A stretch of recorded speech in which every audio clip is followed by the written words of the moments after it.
Donc, ce soir, on se retrouve dans l'évangile de Jean, Jean au chapitre 15. Et depuis 2 chapitres déjà, Jésus s'est mis à l'écart de la foule, chapitre 13 et chapitre 14, et il enseigne ses disciples. C'est la dernière soirée que Jésus passe avec eux. Et pendant les chapitres 13 et 14, ils sont dans la chambre haute où ils ont pris leur dernier souper ensemble. Les autres évangélistes nous donnent d'autres détails sur cette soirée-là. Jean a choisi, conduit par l'Esprit, de nous rapporter uniquement certaines choses. Dans le chapitre 13, Jésus a insisté sur le fait que les disciples doivent se laver les pieds les uns des autres, être au service les uns des autres, notamment en vue de leur purification, de leur sanctification. Dans le chapitre 14, Jésus a réconforté ses disciples et leur a donné ce commandement par 2 fois, que votre cœur ne se trouble point, mais il leur a donné aussi des outils pour que leur cœur ne soit pas troublé par les événements qui arrivent et par les événements qui suivront tout au long de leur vie. Il leur a fait cette promesse: je vais vous préparer une place, c'est là votre espérance, je reviendrai vous chercher, je vais demander au Père de vous donner aussi l'Esprit. Et il a abordé aussi à plusieurs reprises cette notion que l'amour pour Dieu passe par le fait de garder sa parole, observer sa parole, obéir à sa parole. Et lui-même, à la fin du chapitre 14, conclut en disant, au verset 30, « Je ne parlerai plus guère avec vous, car le prince du monde vient, et il n'a rien à moi. Mais afin que le monde sache que j'aime le Père, et que j'agis selon l'ordre que le Père m'a donné, levez-vous, partons d'ici. »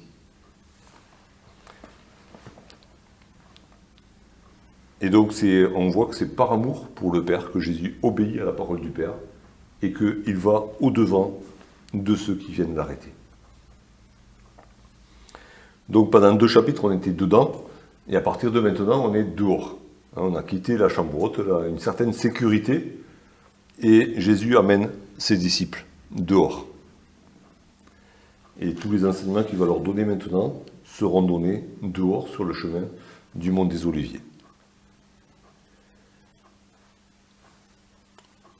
Je propose de lire les 8 premiers versets de ce chapitre 15. « Je suis le vrai cep, et mon Père est le vigneron.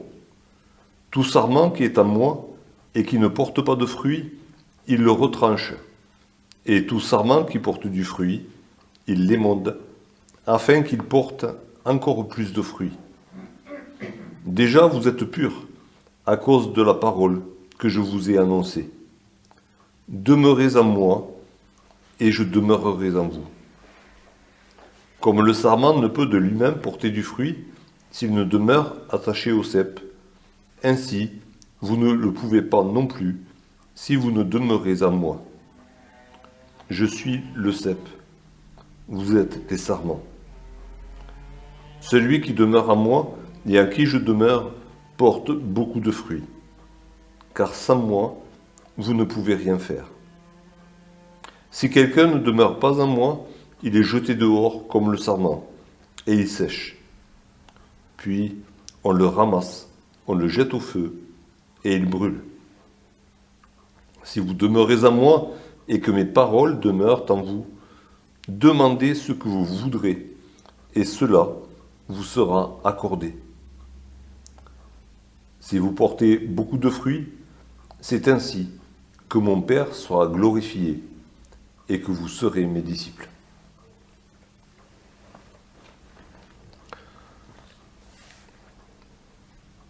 Je suis le vrai cep, dit Jésus.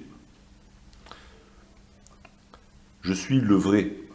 Le vrai, dans ce texte, c'est le mot qui est employé, c'est vraiment pour distinguer l'original de la copie. l'original d'une contrefaçon. Jésus dit, moi, je suis le vrai cep. C'est cette expression, je suis le vrai quelque chose, on l'a déjà retrouvé à 2 reprises dans l'évangile de Jean. Jean, en présentant Jésus, dit au chapitre 1er, verset 9, qu'il est la véritable lumière. Il y a des lumières différentes dans le monde, plus ou moins brillantes. Nous sommes appelés à être la lumière du monde, mais la vraie lumière, c'est Jésus. Un petit peu comme la lune et le soleil, nous sommes appelés à être la lune, parce que le vrai soleil, c'est Jésus. Et nous reflétons la lumière de Jésus. Mais c'est lui, la véritable source de lumière, c'est vraiment lui, la vraie lumière. On avait trouvé aussi dans le chapitre 6, au verset 32, Jésus qui disait « Je suis le vrai pain descendu du ciel ». Il s'adressait aux Juifs qui se revendiquaient de Moïse et qui avaient par lequel le peuple avait reçu la manne. Et Jésus leur dit, Moïse ne vous a pas donné le vrai pain. C'était une image, c'était une présentation, une représentation du vrai pain. Mais moi, je suis le vrai pain. C'est un petit peu comme ce qui nous est décrit dans l'Épître aux Hébreux, où il est question de ce tabernacle qui a été construit en imitation du véritable qui est dans le ciel. Tout dans le tabernacle nous parle de Jésus et de son œuvre. Moïse a reçu les plans du tabernacle pour qu'il y ait sur la terre quelque chose qui parle de Jésus. Mais une fois Jésus venu, le tabernacle n'a plus lieu d'être. Parce que le corps des choses est en Jésus. Tout le reste n'était que l'ombre des choses à venir. Donc voilà, Jésus se présente comme étant le vrai, l'original, vraiment l'unique, quoi. Il ne peut pas y avoir d'imitation valable, d'image valable de Jésus. C'est Jésus lui-même qui compte. Et s'il dit « je suis le vrai cep », c'est que, quelque part, il doit y avoir... c'est pour se distinguer des imitations des images. Sinon, pourquoi dirait-il « je suis le vrai cep » ? Et du coup, j'ai cherché l'image du cep de Jésus dans la parole. Et on en retrouve certainement plusieurs traces. Je vous invite à lire dans le livre du prophète Ésaïe.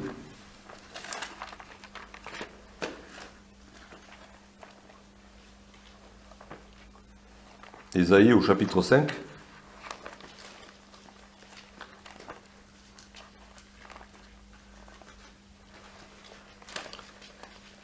À partir du verset 1er.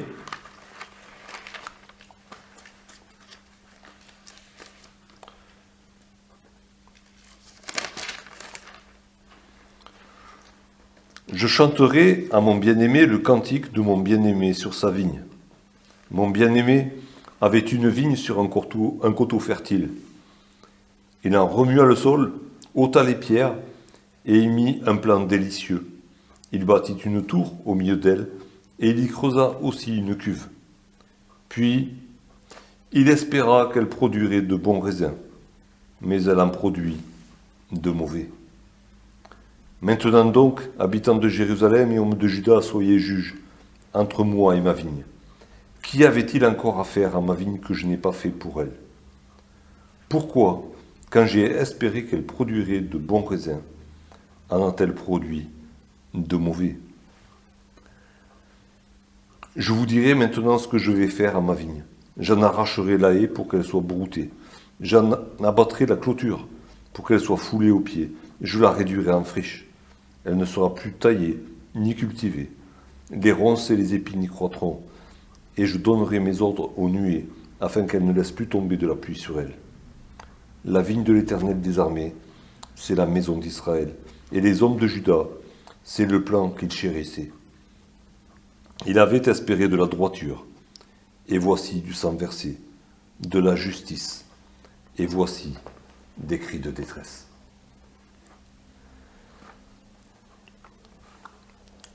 Voilà ici l'image du vrai cep.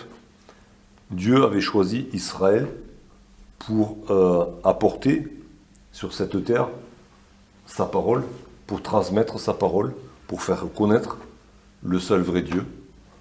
C'était la mission d'Israël d'être une bénédiction pour toutes les nations de la terre.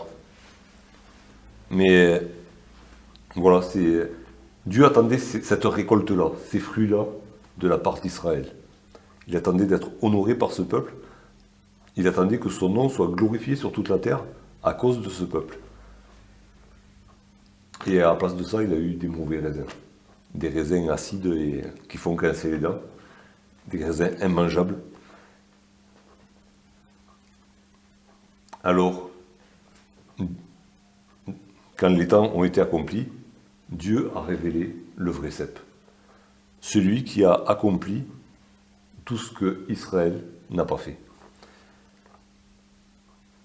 Celui qui a donné corps aux espérances du Père. Le Père attendait de bons raisins d'Israël, il en a eu des mauvais. Mais il a eu les bons fruits par le Fils, par Jésus-Christ. Lui qui a obéi pleinement, lui qui a révélé l'amour du Père, lui qui a transmis la vérité de la part du Père, lui qui a été droit, contrairement à Israël, lui qui a accompli la justice pour tous et envers tous. Et c'est beau de voir que l'Éternel dit quand il a planté cette vigne, il dit les hommes de Juda, c'est le plan que je chérissais. C'était vraiment, c'était cette plante que j'avais à cœur, que j'aimais, mais qui a déçu mes espérances.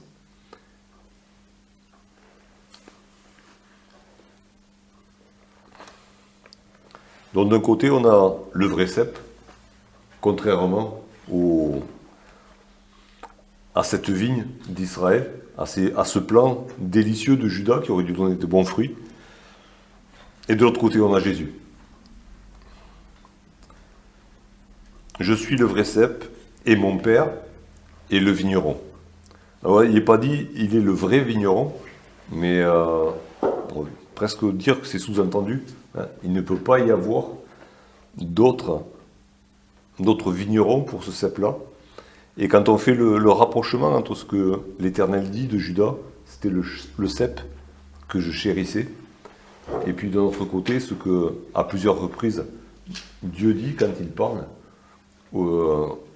à des moments cruciaux de la vie de Jésus, celui-ci est mon fils bien-aimé, en qui j'ai mis toute mon affection, en qui j'ai trouvé tout mon plaisir.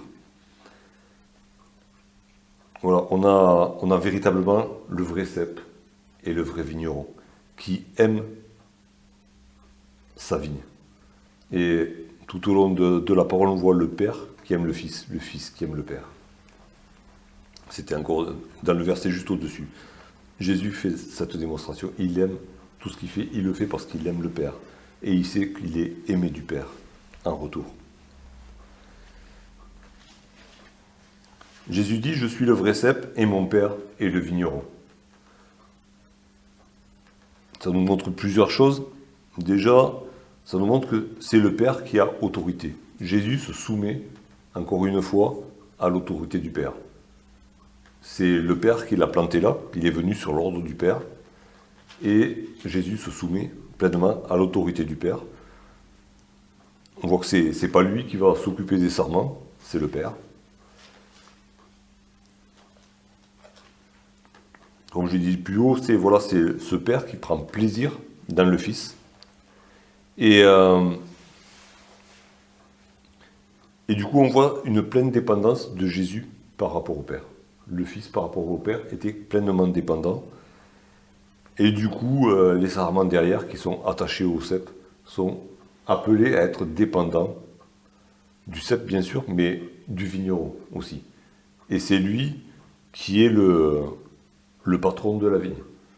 l'Église de Jésus-Christ ne peut pas être sous l'autorité d'un homme ou d'un groupe d'hommes. L'Église de Jésus-Christ est directement sous l'autorité du Père. Sinon, ce n'est pas l'Église de Jésus-Christ. C'est autre chose, c'est quelque chose qui... on va dire, ça risque d'être une contrefaçon, une imitation boiteuse, mais c'est le Père, le vigneron. C'est lui qui dirige la vigne, qui l'a plantée. Tout sarment qui ne porte pas de qui est en moi et qui ne porte pas de fruits, il le retranche. Encore une fois, on peut faire le parallèle avec cette parole de Jésus qui dit « Moi, je suis venu sauver, je ne suis pas venu juger le monde. » Un jour, Jésus sera établi en tant que juge. Il recevra tout pouvoir de la part du Père pour juger, mais en tant que cep, par rapport au sarment, Jésus n'est pas là en tant que juge. Il est là pour donner la vie. Et c'est le vigneron qui, voyant du fruit ou n'en voyant pas, va retrancher, ou pas. Et retrancher, c'est enlever. Hein. C'est pas une demi-mesure. C'est vraiment un jugement de Dieu. Et on peut se poser la question, comment se fait-il qu'il y ait des sarments en Jésus, des sarments sur le cep, le vrai cep, mais des sarments qui ne portent pas de fruits.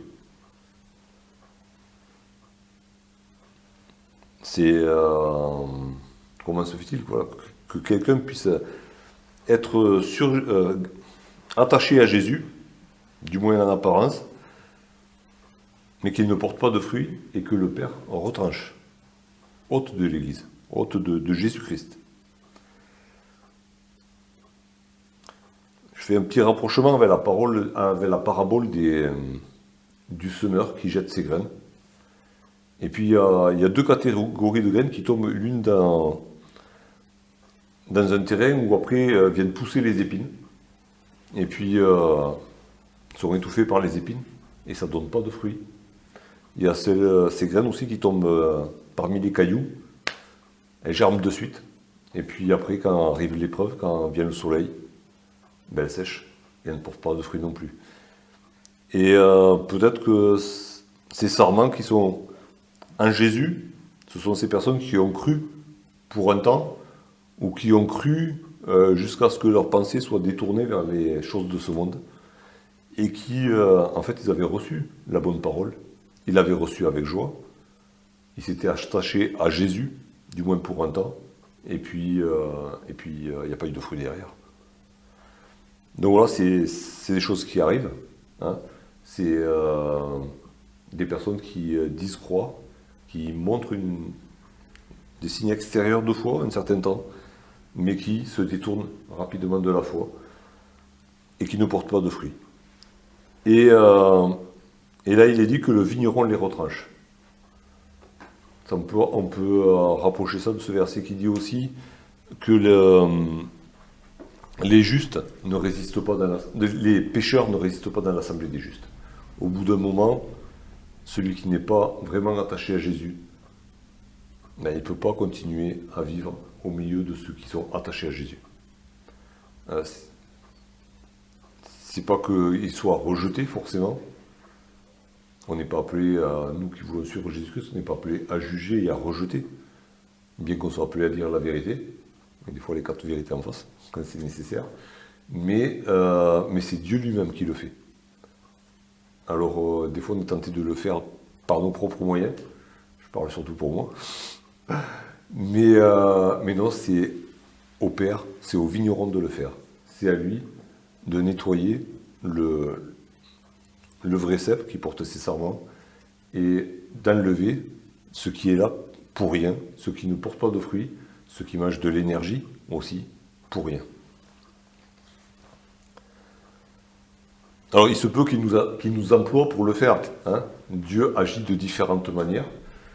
Mais s'il doit nous employer, c'est à nous de nous soumettre à sa volonté, à sa manière de faire.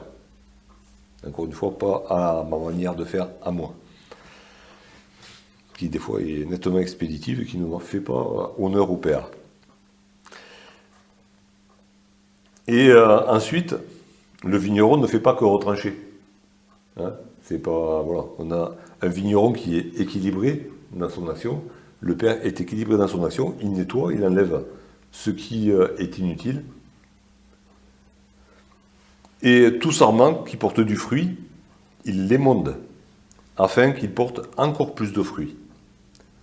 Déjà vous êtes purs à cause de la parole que je vous ai annoncée.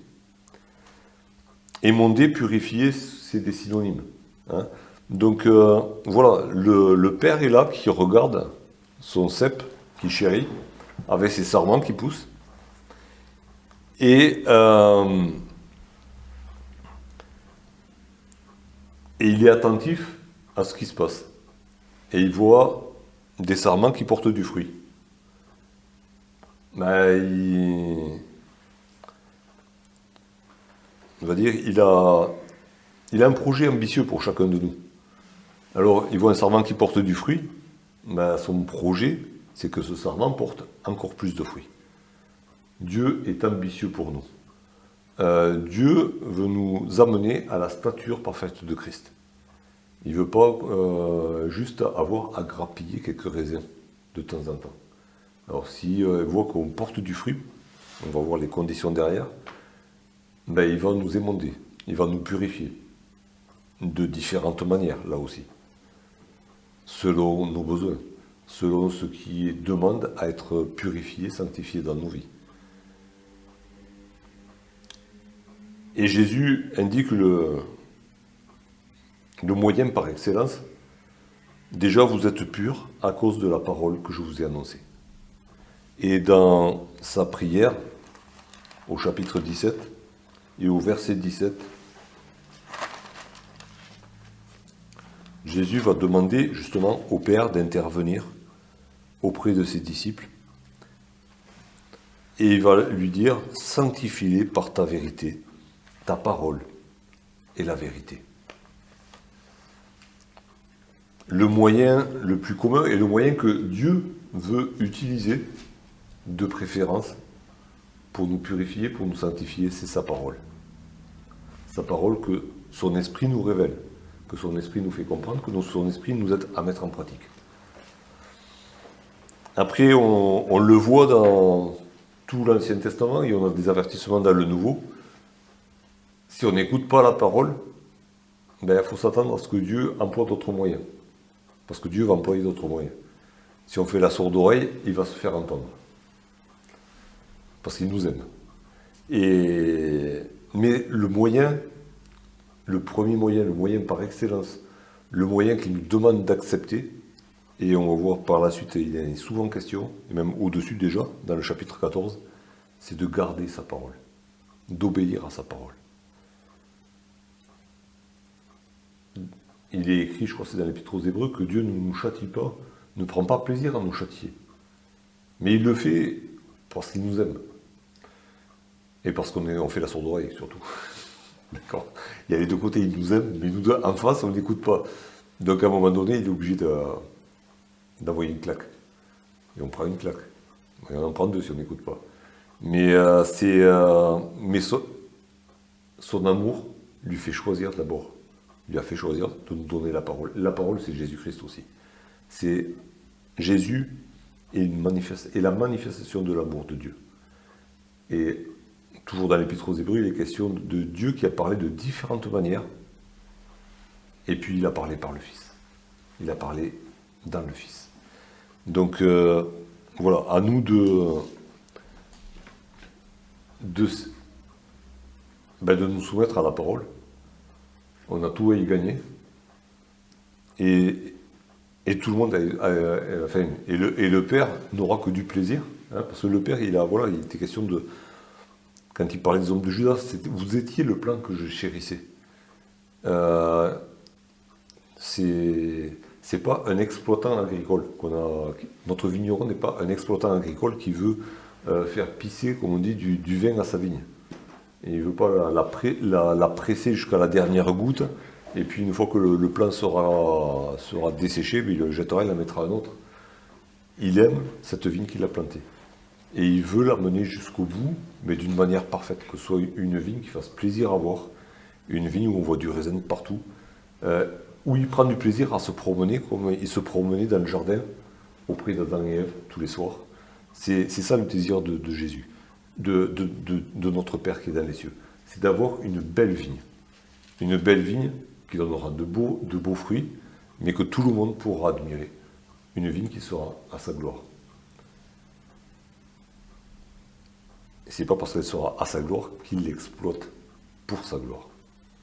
C'est quand on voit les exploitations agricoles qu'on a aujourd'hui par rapport à ce que c'était les petites vignes de l'époque, c'est un peu cette différence qu'on peut faire. Voilà, il y avait cet amour de la terre et de la plante, alors que maintenant c'est juste un moyen de production. Et, voilà, et notre vigneron, c'est un vigneron de l'époque. Okay, il n'est pas là pour faire fortune avec nous, tout lui appartient déjà.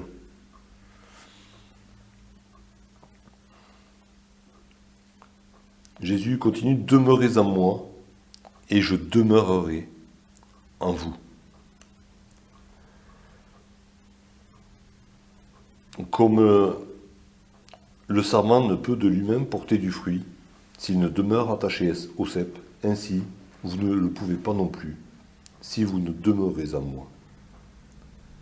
Demeurez en moi et je demeurerai en vous. Là, il est vraiment d'une unité totale entre le croyant et son sauveur. Il demeure en lui et le sauveur demeure dans le croyant. C'est une fusion des deux. Et quand on regarde une plante, au bout d'un moment, c'est vrai qu'au printemps, avec la vigne, c'est un peu, on peut détacher facilement les bourgeons qui poussent.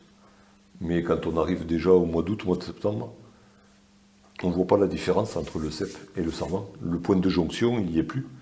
Ils sont littéralement soudés. On ne peut pas arracher un sarment du cep. Au printemps, oui, il est fragile encore. Mais arrivé presque à la récolte, c'est impossible. Il y a vraiment les fibres du cep qui sont dans le sarment, les fibres du sarment qui sont dans le cep, la jonction, elle est incassable. On peut casser au-dessus, on peut casser dessous, mais la jonction, elle tient. Mais voilà, il y a vraiment cette unité, demeurer, rester en moi, habiter en moi, et moi j'habiterai en vous.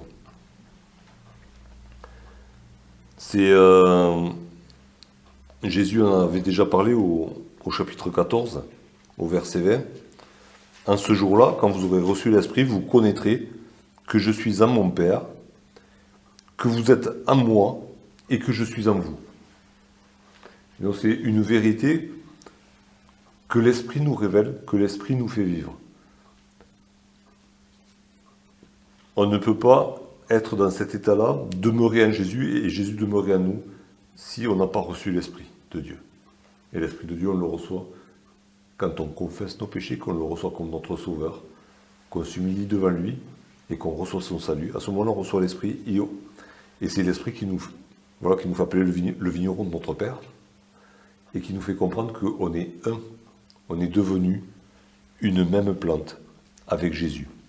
Comme nous dit Paul dans l'Épître aux Romains 6. Romains 6 au verset 5. En effet, si nous sommes devenus une même plante avec lui par la conformité à sa mort, nous le serons aussi par la conformité à sa résurrection. On est passé par la mort quand on est venu à la croix. On est mort à nous-mêmes, on est mort au péché, on est mort à ce monde. Et on est ressuscité en Jésus. On est devenu une même plante. On est greffé à Jésus, collé à Jésus, soudé à Jésus, fondu en Jésus. Enfin, je ne sais pas s'il y a d'autres mots qu'on peut rajouter encore, mais quelque chose qui donne une idée que voilà, on est indissociable maintenant de Jésus. Et devenu une même plante, d'ailleurs, Jésus parle de greffe. Paul parle de greffe par rapport à quand il parle de l'olivier sur lequel on a été greffé. Mais voilà, quand on greffe un bourgeon d'un arbre sur un autre, quand la greffe prend et qu'elle se met à pousser, ben, au bout de quelques temps, voilà, on ne peut plus faire la différence entre les deux. Les fibres de l'un passent dans les fibres de l'autre et c'est fini. Ils sont soudés pour toujours. Et, ils vont vivre ensemble pour toujours. Si l'un meurt, l'autre meurt. Sauf que là, avec Jésus, c'est la vie tout le temps. Mais indissociable pour la vie. Si on essayait de disséquer, on n'y arriverait pas. C'est tout soudé ensemble. Et c'est cette image-là que Jésus emploie. On est en lui, il est en nous. Et c'est ce qui va faire qu'on va porter du fruit. Dans l'Ancien Testament, il est question aussi de porter du fruit, dans plusieurs passages. Le croyant qui porte du fruit, notamment au psaume 1er.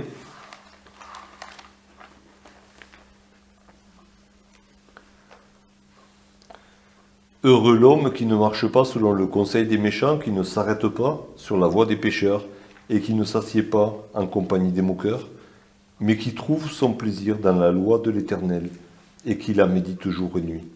Il est comme un arbre planté près d'un courant d'eau qui donne son fruit en sa saison, et dont le feuillage ne se flétrit point. Tout ce qu'il fait lui réussit. Là encore, il est question encore une fois de garder la parole. Heureux l'homme qui trouve son plaisir dans la loi de l'Éternel, qui la médite jour et nuit. Alors celui qui garde la parole, il est comme un arbre planté près d'un courant d'eau. Il reçoit la vie. Alors là, il n'est pas question d'être greffé sur... mais c'est pareil, il est greffé sur le courant d'eau, l'arbre là. Ce courant d'eau qui est la parole de Dieu. Et il reçoit la force, il reçoit les nutriments, il reçoit tout ce qu'il faut pour rester vert et pour porter du fruit, quelle que soit la saison. Quel que soit l'environnement.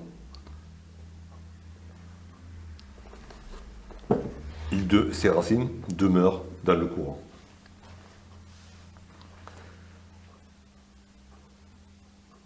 Et Jésus reprend « Je suis le cep, vous êtes les sarments ».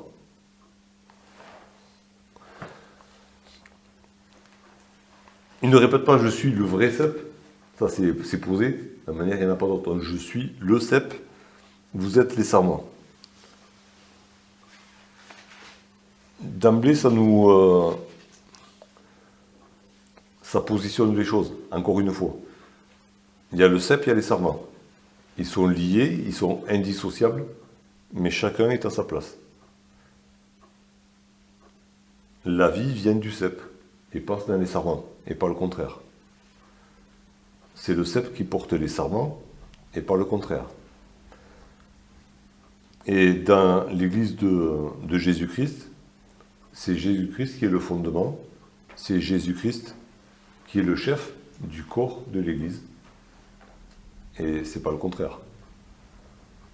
Chacun a sa place dans le corps de Christ, mais personne ne peut prendre la place de Jésus-Christ, la tête. C'est lui qui est la tête du corps. Et personne n'est habilité à prendre la tête du corps si ce n'est Jésus-Christ. Sinon on se retrouve de nouveau dans une imitation, dans une malfaçon, une contrefaçon. Mais c'est chacun à sa place. Il y a une place pour le cep et les places qui restent pour les sarments. Chacun a la place qui lui a été attribuée. Je suis le cep, vous êtes les sarments. Celui qui demeure en moi et en qui je demeure porte beaucoup de fruits, car sans moi vous ne pouvez rien faire. Celui qui demeure en moi, celui qui est attaché à moi, celui qui est fondu à moi et en qui j'habite, celui-là porte beaucoup de fruits. Au chapitre 14, Jésus avait dit quelque chose d'étonnant à ses disciples. Au verset 12, il leur avait dit, en vérité, je vous le dis, celui qui croit en moi fera aussi les œuvres que je fais, et il en fera de plus grandes, parce que je m'en vais au Père. Et là, il leur dit, voilà, si vous demeurez à moi, vous porterez beaucoup de fruits. Il leur dit, même, vous ferez des choses plus grandes que ce que je vais faire, que ce que j'ai fait. Hein. Et là, on comprend. C'est pas. Bon, on avait saisi, et il avait expliqué que c'était par l'esprit qui allait les soutenir et qui allait les guider.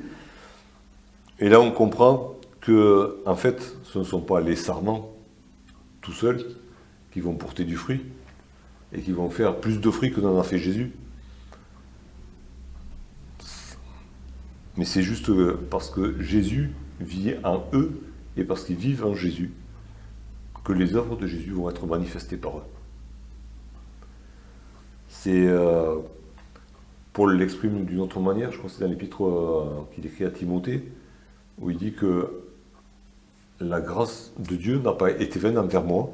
J'ai travaillé plus que tous les autres disciples, que tous les autres apôtres. Non pas moi, mais la grâce de Dieu qui agit en moi.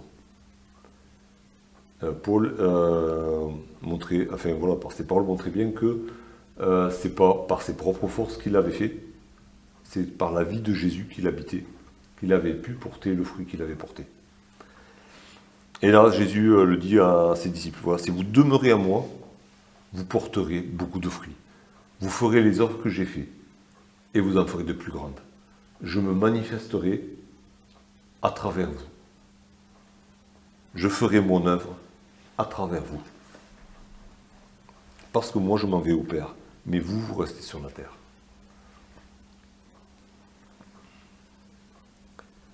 Et il leur fait bien comprendre, sans moi, vous ne pouvez rien faire. Sans le vigneron, sans le cep, sans la parole, sans le Saint-Esprit, on ne peut rien faire.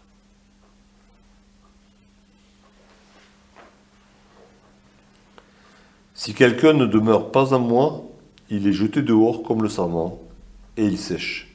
Puis on le ramasse, on le jette au feu, et il brûle.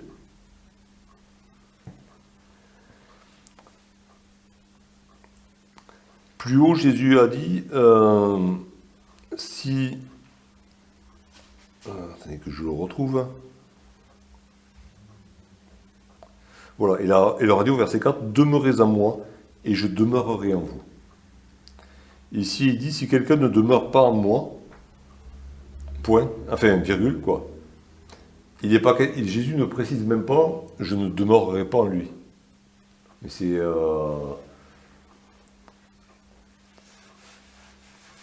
Enfin, c'est même pas la peine qu'ils le disent, quoi. Si quelqu'un ne s'attache pas à moi, dit Jésus, ben, je ne vais pas m'attacher à lui.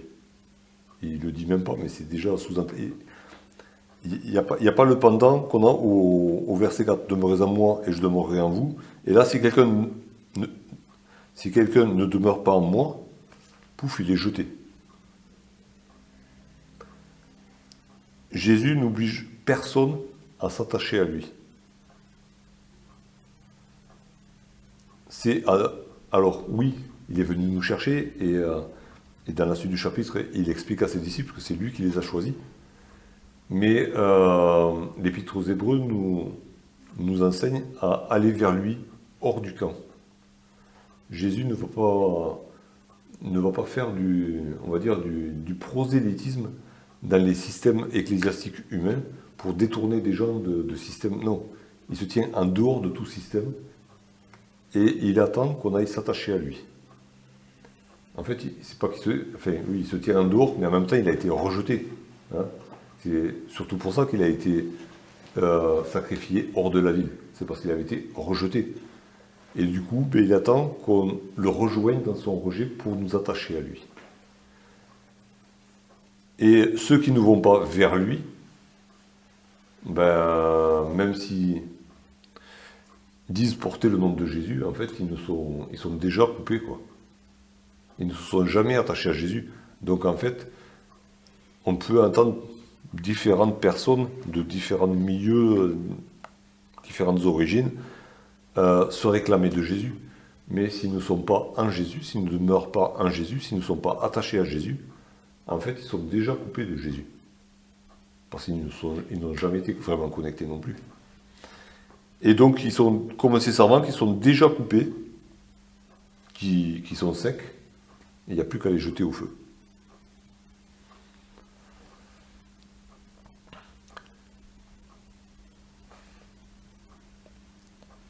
La parole nous parle de ces personnes-là, notamment dans la deuxième épître de Paul à Timothée.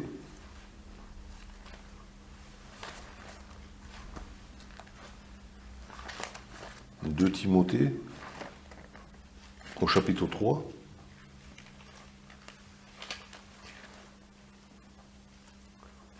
Les versets 1 à 5, sache que dans les derniers jours, il y aura des temps difficiles, car les hommes seront égoïstes, amis de l'argent, fanfarons, hautains, blasphémateurs, rebelles à leurs parents, ingrats, irreligieux, insensibles, déloyaux, calomniateurs, intempérants, cruels, ennemis des gens de bien, traîtres, emportés, enflés d'orgueil, aimant le plaisir plus que Dieu, ayant l'apparence de la piété, mais reniant ce qui en fait la force. Éloigne-toi de ces gens-là. Ayant l'apparence de la piété, mais reniant ce qui en fait la force. On peut malheureusement regarder autour de nous tant de personnes, tant de mouvements qui se disent chrétiens, mais qui ne parlent même plus de Jésus aujourd'hui. Ils portent le nom de chrétien, le nom de Christ, mais Jésus, il n'est même pas nommé. C'est pas que des fois ils en parlent, c'est que jamais ils en parlent plus. C'est devenu... pourtant ça porte le nom de chrétien, ça porte le nom d'église, ça fait des fois des choses au nom du Christ, mais Jésus, on n'entend jamais parler chez eux. Et même ça les dérange qu'on parle de Jésus. Donc voilà, ils ont l'apparence de la piété. Ils en ont renié ce qui a fait la force. Bon.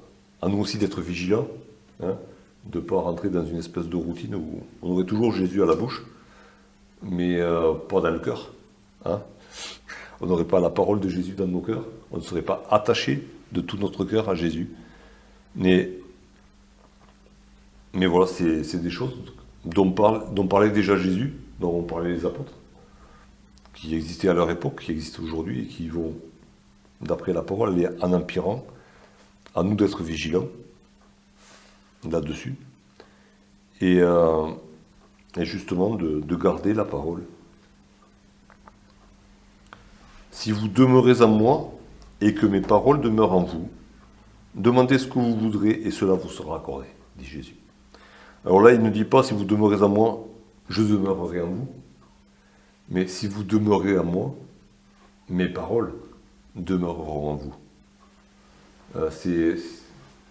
C'est une conséquence, enfin c'est une suite logique.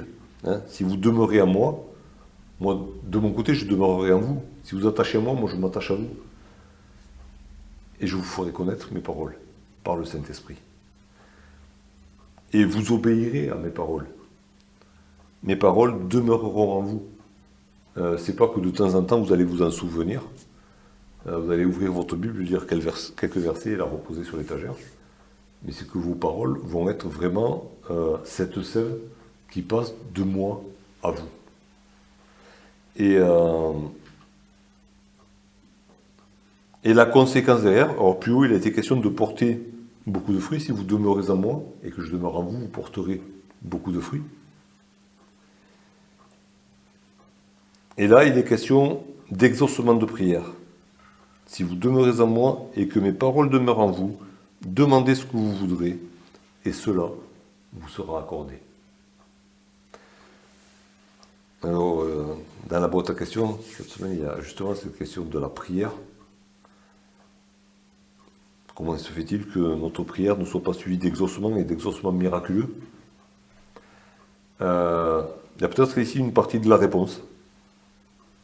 Certainement une partie de la réponse. Si vous demeurez en moi et que mes paroles demeurent en vous, demandez ce que vous voudrez et cela vous sera accordé. C'est Jésus qui s'engage. Alors quand Jésus s'engage, il n'y a pas à lire entre les lignes, il n'y a pas de petites lignes qu'on ne peut pas lire en fin de contrat. C'est un engagement ferme et définitif. Que nous dit Jésus ? Il nous dit, si vous demeurez à moi, si vous êtes réellement attaché à moi, mes paroles vont réellement vous habiter. Vous serez habité par ma parole. Vous allez connaître ma parole et vous allez obéir à ma parole. Et du coup, vos prières, elles vont être inspirées par ma parole. Toute votre vie va être inspirée par ma parole, et même vos prières. Paul nous parle aussi de l'Esprit qui nous assiste dans nos prières. Quand on ne sait pas quoi prier, c'est l'Esprit de Dieu qui habite en nous, qui nous assiste pour prier, et même qui prie à notre place. Et du coup, nos prières, elles sont faites selon la volonté de Dieu, dans ce cas-là. Parce que si les paroles de Jésus habitent en nous, on connaît la volonté du Père. Et on prie comme Jésus priait, selon la volonté du Père, pour la gloire du Père. Du coup, si c'est selon la volonté du Père, le Père va exaucer la prière. C'est juste logique. C'est juste la vie que Jésus nous propose. Demeurez à moi, je demeurerai en vous. Mes paroles vont demeurer en vous. Et votre prière va être une prière selon le cœur de Dieu, une prière à laquelle Dieu va répondre. Alors de différentes manières, c'est pas forcément, il n'y a pas forcément un miracle à chaque prière. Dieu répond comme il veut, quand il veut, pour sa gloire. Mais l'exaucement de la prière, selon Jésus, passe par là. Demeurez en moi, que mes paroles demeurent en vous, et tout ce que vous demanderez vous sera accordé. Alors, si nos prières restent sans réponse, alors, des fois ça veut dire, Dieu peut nous dire attendre, mais quand ça reste sans réponse, vraiment sans réponse, c'est que il y a peut-être un problème à le chercher plus haut. Est-ce que je demeure vraiment en Jésus? Est-ce que Jésus demeure en moi? Est-ce que ses paroles m'habitent? Est-ce qu'elles demeurent en moi? Est-ce que j'obéis pleinement à la parole de Dieu? Sinon, c'est pas la peine de prier. Enfin, si, pour se repentir. Mais pas pour... On ne peut pas s'attendre à ce que Dieu, comme il dit ailleurs, tu parleras et je te dirai me voici. Ça, c'est quand on a obéi avant, quand on marche selon la parole. À ce moment-là, Dieu approuve tout ce qu'on nous dit, tout ce qu'on fait. Mais quand on ne marche pas selon la parole, Dieu ne peut pas approuver. Donc voilà, c'est peut-être face à nos prières qui, des fois, nous semblent ne vaut pas plus haut que le plafond. Il y a peut-être cette piste à creuser. C'est peut-être que Dieu nous dit d'attendre, mais des fois, c'est cette piste qu'il faut creuser. Et avant de prier, justement, se remettre à la bonne place par rapport à Jésus, par rapport à la parole. Et ensuite, on peut prier.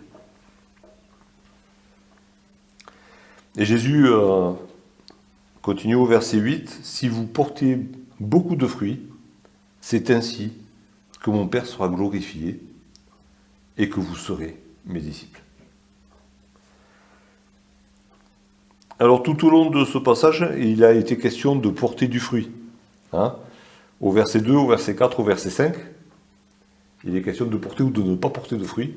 Et de manière, quand on en porte, c'est toujours beaucoup. Je ne sais pas si vous avez remarqué, mais il n'est pas question de porter des crapilles. C'est souvent, voilà, celui qui porte du fruit, il en porte beaucoup. Il n'y a pas photo. C'est soit on demeure en Christ, soit on n'y est pas.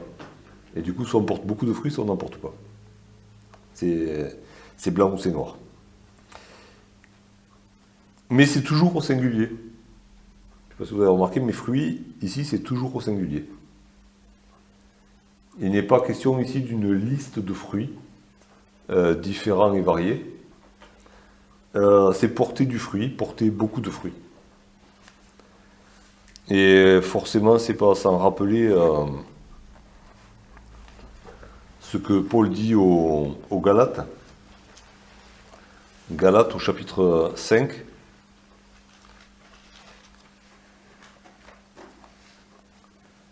Galates chapitre 5,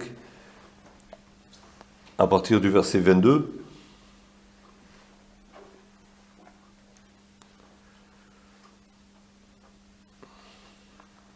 Et je le trouve. Comme vous la voulez. Mais le fruit de l'esprit, c'est l'amour, la joie, la paix, la patience, la bonté, la bienveillance, la foi, la douceur, la maîtrise de soi. Le fruit de l'esprit.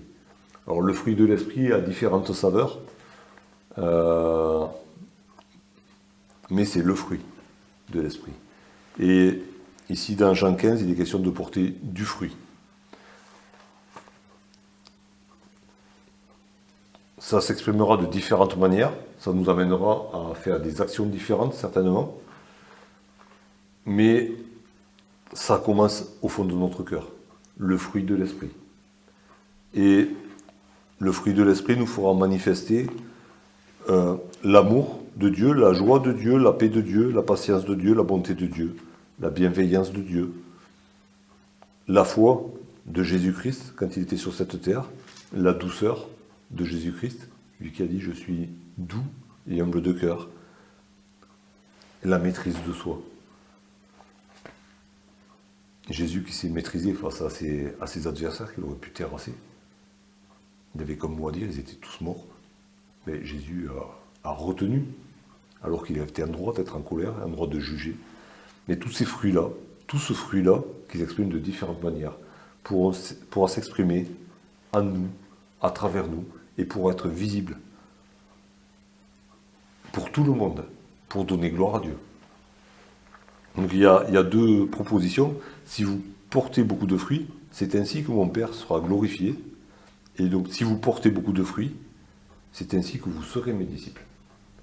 Que vous manifesterez que vous êtes mes disciples. Si vous portez ce fruit-là, le fruit de l'esprit, en abondance.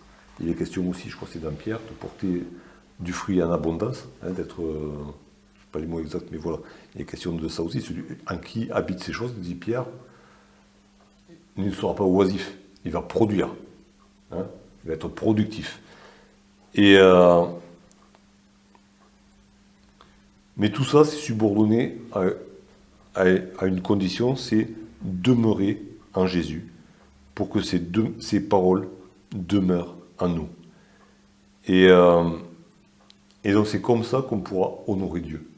Quand il est question de piété, quand il est question d'adorer Dieu en esprit et en vérité, il est question de produire ce fruit-là. D'honorer ce vigneron qui nous chérit. Comme on a vu, ce vigneron qui attend de bons fruits du plan qui chérit. Israël a déçu le cœur de Dieu en tant que nation. Il y avait des hommes droits qui sont montrés dans la parole, qui ont honoré Dieu, mais en tant que nation, ils ont déshonoré Dieu. Et Dieu attend de nous qu'on l'honore en produisant de bons fruits. Les fruits qu'il veut produire à nous par la parole, si nous sommes attachés à Jésus-Christ. Et de porter du fruit, en gros, c'est la seule manière que nous avons de montrer que nous sommes réellement disciples de Jésus-Christ. Alors dans le fruit de l'esprit, on a vu l'amour, par exemple, et on peut aller dans Matthieu, au chapitre 7. Je crois que c'est celui-là. Si je veux.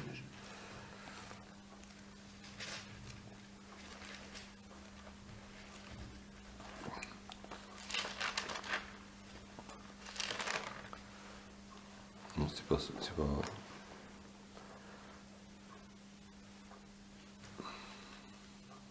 Voilà, c'est là où Jésus. Voilà, c'est par nos fruits qu'on va montrer qui nous sommes, quel est notre maître, quel est notre attachement. Gardez-vous des faux prophètes, ils viennent à vous en vêtements de brebis, mais au-dedans, ce sont des loups ravisseurs. Vous les reconnaîtrez à leurs fruits. Cueille-t-on des raisins sur des épines ou des figues sur des chardons? Tout bon arbre porte de bons fruits, mais le mauvais arbre porte de mauvais fruits. Un bon arbre ne peut porter de mauvais fruits ou un mauvais arbre porter de bons fruits. Donc, si nous sommes attachés au vrai cep, nous porterons les vrais fruits du vrai cep. Et nous porterons les bons raisins qui honorent le vigneron. Et dans Jean 13, on l'avait lu, Jean 13, verset 35, « À ceux-ci, tous connaîtront que vous êtes mes disciples, si vous avez de l'amour les uns pour les autres. » Le fruit de l'esprit, c'est l'amour. Et quand on manifeste l'amour de Jésus-Christ les uns envers les autres, on donne une preuve que nous sommes attachés à Jésus-Christ. Parce que sa parole habite en nous, parce que nous demeurons en lui et qu'il nous fait produire cet amour, qui n'est pas possible de produire autrement que si nous sommes attachés à lui. Si on n'est pas attaché à Jésus, on ne peut pas produire cet amour-là. On peut faire des choses bien selon les hommes, mais ça ne sera pas cet amour-là. L'amour de Dieu. Parce qu'à chaque fois qu'il est question d'amour, c'est l'amour de Dieu, agapé. Celui qui est écrit dans 1 Corinthiens 13, celui qui passe par-dessus tout, qui pardonne tout, qui croit tout, qui supporte tout. C'est l'amour de Dieu envers nous qu'on pourra manifester parce que nous sommes en lui et que lui est en nous. C'est le désir du vigneron, c'est le désir du cep. J'espère que c'est le désir de tous les servants, de tout ce qui se réclame de Jésus, que d'être attaché intimement à lui, que d'être habité par lui, habité par ses paroles, avec le désir de porter ce fruit délicieux qui réjouit le Père. Amen.